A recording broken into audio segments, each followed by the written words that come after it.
চিন্তাবিহীন 13টা দিন যোৰহাটত ৰাজহুৱা আদ্যশ্ৰাদ্ধত অংশগ্ৰহণ কৰি আহিছোঁ, যিখন ষ্টেডিয়ামত আজি 2 বছৰ পূৰ্বে তেখেতৰ 50 সংখ্যক জন্মদিন উদযাপন কৰা হৈছিল। সেই ষ্টেডিয়ামতে আজি তেখেতৰ ৰাজহুৱা আদ্যশ্ৰাদ্ধ অনুষ্ঠিত হৈছে আৰু অসমবাসী ৰাইজে শোকবিহ্বলভাৱে শোকদগ্ধ হৈ এই গোটেই ঘটনাৰ প্ৰবাহৰ সময়খিনি পাৰ কৰিছে। দুয়োগৰাকী মূল অভিযুক্ত সিদ্ধাৰ্থ শৰ্মা আৰু শ্যামকানু মহন্তক ইতিমধ্যে অসম আৰক্ষীয়ে গ্ৰেপ্তাৰ কৰিছে। অসম আৰক্ষীয়ে গ্ৰেপ্তাৰ কৰা এই গোটেই প্ৰক্ৰিয়াটোক আমি আদৰণি জনাইছোঁ আৰু এই গোটেই ঘটনা সন্দৰ্ভত মুখ্যমন্ত্ৰীগৰাকীয়ে যিটো তদাৰকী ব্যৱস্থা গ্ৰহণ কৰি আছে, আহিব লগা সময়ত ইয়াতকৈ তীক্ষ্ণ হ'ব লাগিব, সেই আহ্বান আমাৰ চৰকাৰৰ প্ৰতি থাকিব।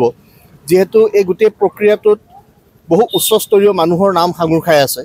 বহু লোক, ৰাজনৈতিক নেতা, পালি নেতাৰ আশীষ পুষ্ট মানুহ এইগৰাকী শ্যামকানু মহন্ত বুলি কোৱা ব্যক্তি, আৰু সেই দালালজনে জুবিন গাৰ্গৰ নিচিনা এটা জাতীয় সম্পদক লৈ গৈ যিটো অৱহেলা কৰিলে, সিদ্ধাৰ্থ শৰ্মাৰ দায়িত্বৰ প্ৰতি যি অৱহেলা কৰিলে, গোটেই অৱহেলাৰ বিনিময়ত আমি জুবিন দাক হেৰুৱাব লগা হ'ল আৰু জুবিন দাক হেৰুৱাই জাতিটো শোকত ম্ৰিয়মান হৈ আছে। আমি আশা কৰিম অতি শীঘ্ৰেই এইকেইগৰাকী দোষীৰ বিৰুদ্ধে পানী নসৰকা পৰ্যায়ৰ চাৰ্জশ্বীট দাখিল হ'ব আৰু তেওঁলোকে দৃষ্টান্তমূলক কঠোৰ শাস্তি পাব। আৰু তাৰ লগে লগে ছিংগাপুৰত যিসকল লোক জুবিন দাৰ লগত এয়াৰ পাৰ্টিলৈ গৈছিল, অসমৰ পৰা ছিংগাপুৰলৈ যিসকল লোক গৈছিল, গোটেই লোকসকলক তদন্তৰ আওতালৈ আনিব লাগিব আৰু ছিংগাপুৰৰ সেইসকল লোককো ইয়ালৈ আজৰি আনিবৰ কাৰণে, তেওঁলোকক চোঁচৰাই টানি আনিবৰ কাৰণে আমি মুখ্যমন্ত্ৰীগৰাকীলৈ আহ্বান জনাইছোঁ, যিহেতু অসমৰ ৰাইজে ন্যায় বিচাৰিছে।